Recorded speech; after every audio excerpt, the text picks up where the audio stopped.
नमस्कार, खबर बयार के यूट्यूब चैनल में आपका स्वागत है। टिंकू देवांगन के साथ मैं युवराज सिंह आज़ाद। आपसे आग्रह फिर एक बार कि इस वीडियो को अंत तक देखें, क्योंकि बात हम कर रहे हैं कामतानाथ पांडे जी से। पांडे जी रायगढ़ के ही युवा हैं और इनकी स्कूलिंग रायगढ़ में हुई, इनकी शिक्षा दीक्षा सब यहीं हुई और लगभग 33 साल हो गए इनको रायगढ़ से बाहर रहते हुए। श्री राम फाइनेंस में चीफ मार्केटिंग ऑफिसर हैं और अभी नागपुर में हैं। इनसे बातचीत करते हैं कि रायगढ़ तब क्या था और अब क्या है, रायगढ़ कितना बदलाव देखते हैं, क्योंकि बीच बीच में आना इनका लगा रहता है। दिल का रिश्ता है रायगढ़ से, रायगढ़ को लेकर क्या कुछ सोचते हैं। कामता भाई, सबसे पहले बहुत बहुत स्वागत है आपका। और सबसे पहला सवाल यही है कि 33 साल हो गए रायगढ़ छोड़े हुए और दिल का रिश्ता तो बना ही हुआ है। किस तरह के बदलाव देखते हैं तब के रायगढ़ में और अब के रायगढ़ में? धन्यवाद युवराज, मुझे एक मौका देने के लिए कि मैं अपने थॉट्स शेयर कर सकूं। रायगढ़, जैसे कि आपने बताया, मेरा शिक्षा भूमि है। प्रारंभिक शिक्षा और उच्च शिक्षा यहीं से मैंने ग्रहण की थी। यहाँ के गलियों में मेरा बचपन बीता है और आज इतने वर्षों बाद रायगढ़ को देखने से एक बार तो ऐसा लगा कि मैं पहचान नहीं पाया, कोई बहुत बड़ी सिटी में आ गया हूँ, ऐसा प्रतीत हुआ मुझे। चारों तरफ विकास नज़र आता है और डेवलपमेंट, अगर कोई जैसे रायगढ़ में एंटर करेगा तो उसे घुसते ही समझ में आता है कि चारों तरफ विकास हुआ है रायगढ़ में। किसी भी क्षेत्र में हम देखें, जैसे कि एजुकेशन के क्षेत्र में, हेल्थ के क्षेत्र में, हॉस्पिटलिटी के क्षेत्र में, मैन्युफैक्चरिंग में, हर क्षेत्र में विकास नज़र आता है। और जो सबसे इम्पॉर्टेंट चीज़ है जो मैं आपको बताना चाहता हूँ, जो रायगढ़ खास अनुभव मेरा रहा है, वह जो रायगढ़ की आत्मा है। और रायगढ़ में हमेशा हमने देखा है कि रायगढ़ हमेशा जो भी कोई यहाँ पर आया उसका स्वागत करता है। एक वेलकमिंग सिटी है और इसीलिए यहाँ पर दूर दूर से हर क्षेत्र के लोग यहाँ पर नज़र आते हैं। कॉस्मोपॉलिटन सिटी जैसा ही है ये।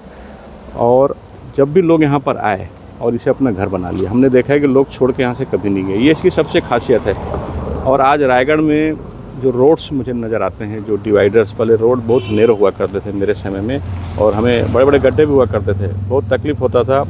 मैं कभी बिलासपुर से रायगढ़ आता था या रायगढ़ से बिलासपुर जाते थे तो बहुत समय लगता था, करीब 6 घंटे में बिलासपुर पहुँचने में लग जाता था।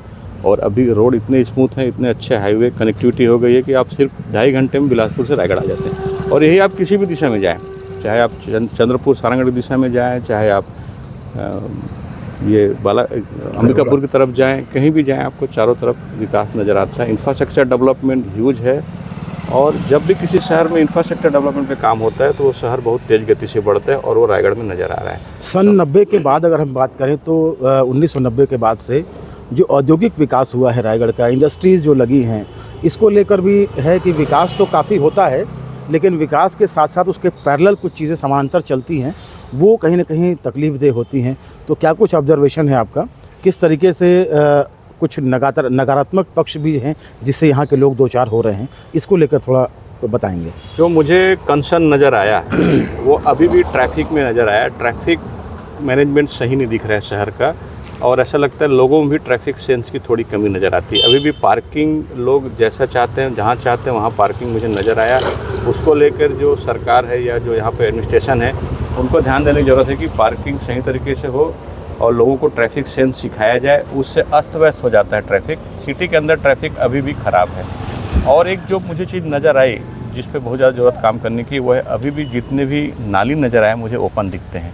नाली अब किसी भी शहर में ओपन नहीं होते। इससे क्या है, हेल्थ के लिए अच्छा नहीं है, बीमारी फैलने का खतरा होता है और एक्सीडेंट भी बहुत होते हैं। तो मेरा आग्रह एडमिनिस्ट्रेशन से, यही लोकल एडमिनिस्ट्रेशन से, कि वो नाली सब कवर करें और ट्रैफिक के ऊपर विशेष तौर से लोगों को जागरूक बनाएं और रोड के जो पार्किंग व्यवस्था है उसको व्यवस्थित करें।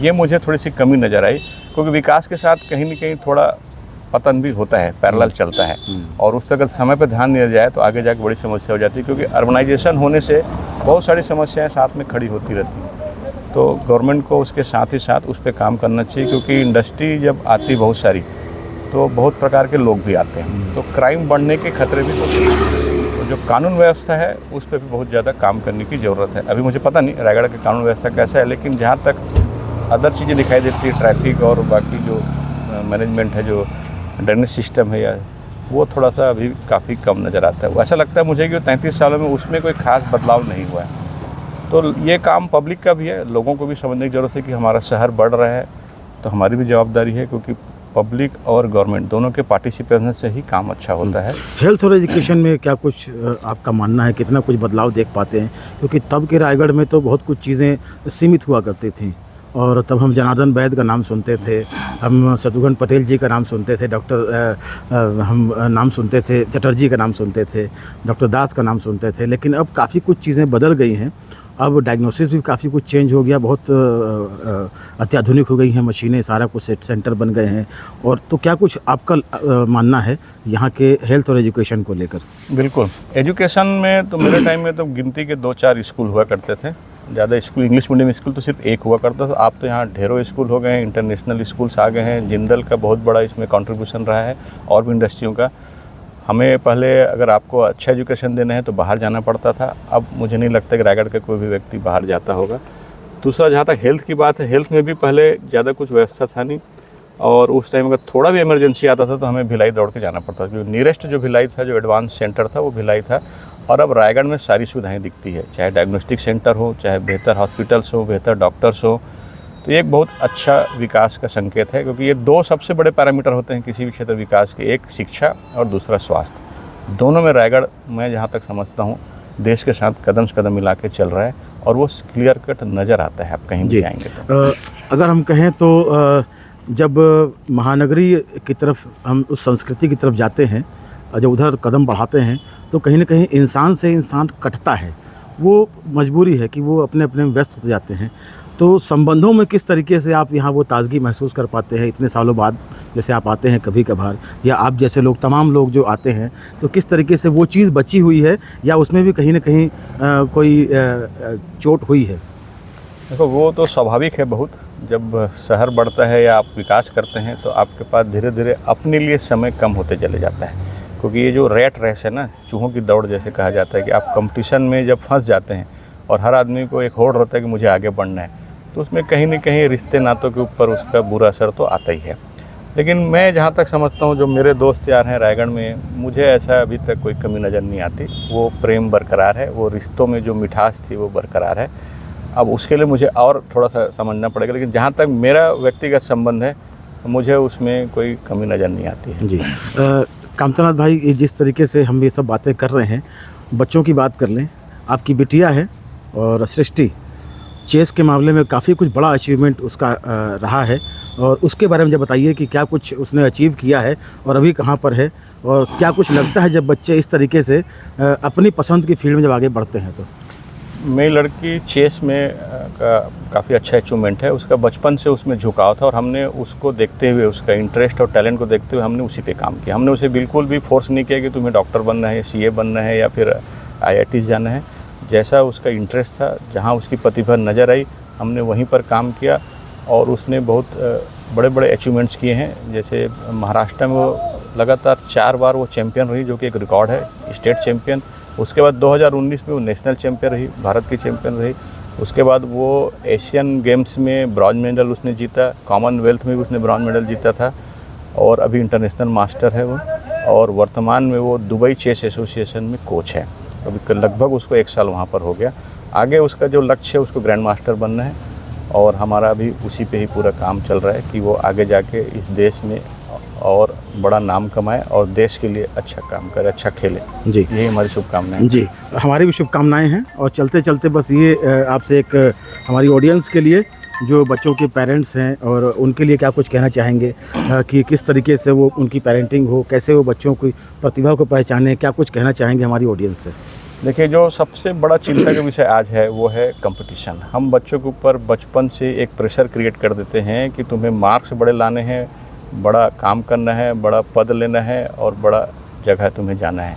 ये प्रेशर हमें बिल्कुल क्रिएट नहीं करना चाहिए, क्योंकि भगवान ने हर बच्चे को यूनिक बनाया है।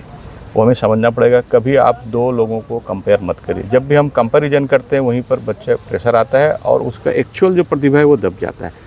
तो अपने बच्चे का इंटरेस्ट, उसका प्रतिभा पहचानिए, चाहे वो स्पोर्ट्स के फील्ड में हो, चाहे आर्ट्स के फील्ड में हो, चाहे एजुकेशन में हो, चाहे एडमिनिस्ट्रेशन में हो, वो आपको पहचानना पड़ेगा। अपने जो आपके कभी ड्रीम रहे होंगे, वो उसके ऊपर बिल्कुल भी थोपिए मत, इम्पोज मत करिए। ये मेरा रिक्वेस्ट है। टैलेंट बच्चा दिखा जाता है, अगर आप ध्यान से आइडेंटिफाई करेंगे तो बच्चा 5 से 10 साल की उम्र में अपनी खास प्रतिभा, अपनी खास जो अद्वितीय जो यूनिकनेस होता है वो बिल्कुल दिखाने लगता है। अगर हम उस पे फोकस करें और उसके स्ट्रेंथ पे काम करें तो अपने ज़िंदगी में वो बहुत बड़ा और अच्छा काम करेगा। इसीलिए हमारे दादाजी कहा करते थे पहले, पुराने लोग, कि कुछ भी बनने से पहले अच्छा इंसान बनिए। तो पहले उसके अंदर वैल्यूज़ क्रिएट करिए, संस्कार क्रिएट करिए, बाकी वो अपने आप हो जाता है। चलिए, यही मेरी सजेशन लोगों जी, बहुत बहुत धन्यवाद कामता भाई बातचीत करने के लिए। थैंक यू और काफ़ी अच्छा लगा बातचीत करके। तो ये थे कामतानाथ पांडे जी। इनके बारे में कुछ चीज़ें जो मैं नहीं कह पाया था वो बता दूं कि उच्च शिक्षाविद श्री VN पांडे जी के पुत्र हैं, बड़े बेटे हैं, प्रिंसिपल थे कॉमर्स कॉलेज की, डिग्री कॉलेज के प्रिंसिपल थे VN पांडे सर, उनके बेटे हैं। और 2 बेटे हैं, भोला और कामता, तो कामता भाई हैं ये। और काफ़ी कुछ इन्होंने बताया है और जानकारी दी है। और एक यहाँ पे थोड़ा व्यक्तिगत भी मैं होना चाहूँगा कि कामता भाई के साथ हमने 8वीं तक की शिक्षा बाल मंदिर में साथ में ग्रहण की है। तब के ज़माने में को एजुकेशन हुआ करता था वहाँ, तो कुछ पुरानी यादें भी ताज़ा हुई। बहरहाल इस वीडियो में बस इतना ही।